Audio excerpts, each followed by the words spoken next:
पुणे महानगरपालिकेत नोकरीचं आमिष दाखवून एकाला 20 लाखांचा गंडा घालण्यात आलाय।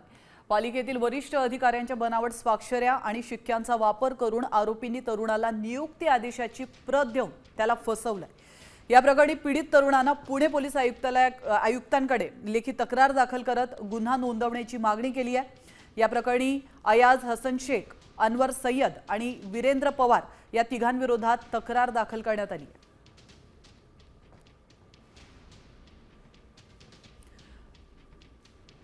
तर आपण पाहू शकतो पुणे महानगरपालिकेमध्ये नोकरीचं आमिष दाखवून एकाला 20 लाखांचा गंडा घालण्यात आल्याची महत्त्वाची बातमी समोर येते।